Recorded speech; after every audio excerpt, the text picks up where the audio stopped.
Olá, tudo bom? Eu espero que estejam todos bem. Aqui quem vos fala é o professor Welton Vale, da disciplina de História, certo? Hoje nós iremos fazer uma revisitação, né, no que diz respeito à República Oligárquica, certo? Vamos acompanhar o que diz dois historiadores bastante importantes para para a historiografia brasileira, certo? Vamos acompanhar um pouco o que diz Lilia Schwartz e Boris Fausto, ok? Vamos lá? Bom,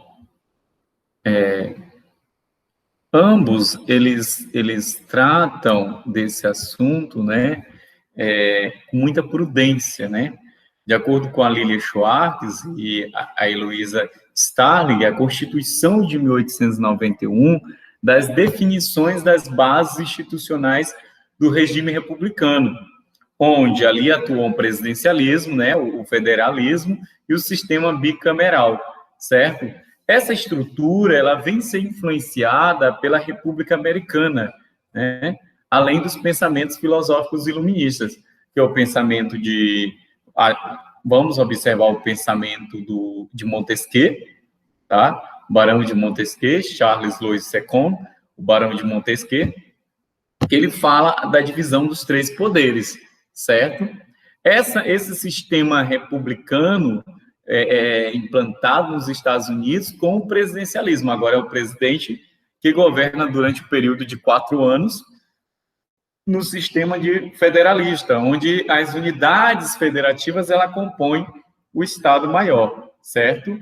Essa é a primeira bandeira, né, do Brasil. Essa primeira bandeira brasileira ela é baseada na bandeira dos Estados Unidos e representa a grande influência dos americanos sobre essa República Brasileira, né? Segundo Lilia Schwartz e Starling, a Constituição de 1891 definiu as bases institucionais do novo regime, presidencialismo, federalismo e o sistema bicameral, como já expliquei anteriormente. Implementou uma série de mudanças para marcar a ruptura. A Igreja separou-se do Estado, introduziu o registro civil de nascimento, casamentos e mortes. A proposta federalista, por sua vez, organizava um novo regime em bases descentralizadas, dando às antigas províncias, agora transformadas em estados, maior autonomia e controle fiscal, e jogava por terra a crença do centralismo monárquico como agente de coesão nacional. Então, por outro lado, né, apesar de termos muitos monarquistas ainda em nosso país, nós temos que entender que essa política é uma política de descentralização, mas que continuará centrada a grande força no Rio de Janeiro. Né? São Paulo e Rio de Janeiro ainda será a grande influência do Brasil. Até hoje, se a gente observarmos, São Paulo é o grande centro comercial, econômico e político até do nosso país, certo? Nós temos que entender isso. Então, as mudanças que vieram a partir da República, também elas foram de suma importância para a construção desse país que temos hoje, certo? Havia falhas na República, na monarquia, que não foram, né, organizadas, que não foram destituídas, né, que não foram eliminadas, certo? E o que parecia é que essas falhas elas iriam continuar. Então, com a República, veio também um outro pensamento, uma outra forma de se ver, né, as coisas, inclusive com a separação da Igreja e o Estado. Lembrando que Dom Pedro II, ele tinha um papel importante dentro da Igreja. Então, essa separação seria muito difícil com uma monarquia. Com a República, nós podemos entender que o nosso Estado é laico. Calma aí sobre essa questão laica, porque até no Supremo Tribunal Federal tinha o símbolo o crucifixo, né? o símbolo da cruz, certo? Nos parlamentos, eu acho em grande parte dos parlamentos brasileiros, certo? Apesar de serem, segundo Faustus, né, ele vai falar dessa política que vai iniciar, que é essa política do coronéis, do coronelismo, que vai se ter no Brasil, e ela vai ser também extremamente forte, né? A influência dos coronéis dentro do sistema político brasileiro, dentro do sistema da nova república, ela vai ser muito forte. Então, os coronéis, eles estavam ligados de uma forma direta à política brasileira e determinando, né, em suas localidades, as ações que deveriam ser feitas, ok? Segundo Fausto, ele pontua desse jeito: apesar de serem importantes para a sustentação da base do sistema oligárquico, os coronéis dependiam de outra instância para se manter no poder.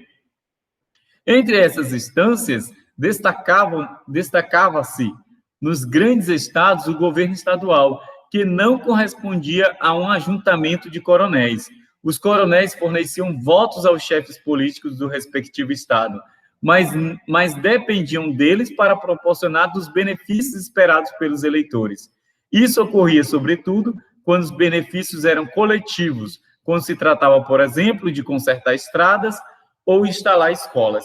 Então, havia-se, né, por mais que tinha aquele poder, né, os coronéis detinham daquele poder na localidade, mas havia-se a dependência, uma dependência muito forte do Estado.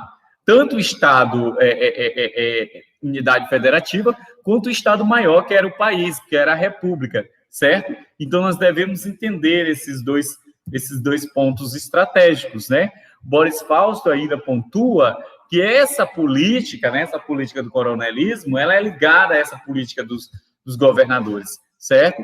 E ele aponta que os principais objetivos dessa política era reduzir aos máximos as políticas no âmbito de cada estado, prestigiando os grupos mais fortes, certo? Chegar a um acordo básico entre a União e os estados, né? A União, o Brasil e os estados, as unidades federativas, né? A união dessas unidades federativas, e, por fim, a hostilidade existente entre o executivo e o legislativo, que era muito forte, domesticando a escolha dos deputados, certo? Então, a política existente naquele período era uma política de domínio, era uma política de estratégias, certo? Mas também tinha suas diversas divergências que ocorriam dentro daquele Estado, gente. Gente, vamos lá para práticas políticas ocorridas nesse período. Isso só é apenas uma revisão rápida, certo? Com a referência do Brasil Escola. Então, nós vamos ter a política dos governadores, iniciada por Campos Salles em 1898 a 1902, política que dava troca de favores, né? Aí temos a política do café com leite, que é a união das oligarquias, São Paulo e Minas Gerais, é um rodízio, né, do poder da União, né, da presidência. O coronelismo, que se detinha por o voto de cabresto, e o clientelismo, que é o voto por troca de favores, certo? Como destaque a Constituição de 1891, que dá esse sistema, o federalismo, autonomia aos estados, né? O presidencialismo, o chefe do executivo passa a ser o presidente com mandato de 4 anos, com exemplo, né, aos Estados Unidos da América, certo? Sistema eleitoral, sufrágio universal masculino, certo? Agora, vamos lembrar que, assim como nós vamos ver que na monarquia há uma fragilidade do papel da mulher, na República, no início da República, também nós vamos ter esse papel fragilizado. O Estado laico, separação entre o Estado e a Igreja, aí nós vamos ver o pensamento de Montesquieu, nós vamos ver o pensamento de Voltaire, todos eles vão estar nesse pensamento constitucional. Então, o iluminismo do século XVIII, ele é importante para as mudanças que vão ocorrer no século XIX, certo? E as mudanças que vão ocorrer no século XX também, tá? Até mesmo no século XXI. As principais revoltas que nós vamos ter é a dos Canudos, certo? A revolta da vacina, a revolta da chibata, a guerra do contestado e o tenetismo em coluna prestes, que vai dar origem, né, ao fim dessa primeira república no Brasil. E, claro, a gente não pode esquecer do grande, né, papel que o cangaço teve na história brasileira. Éric de Robespierre até escreve ele escreve sobre o cangaço brasileiro, né?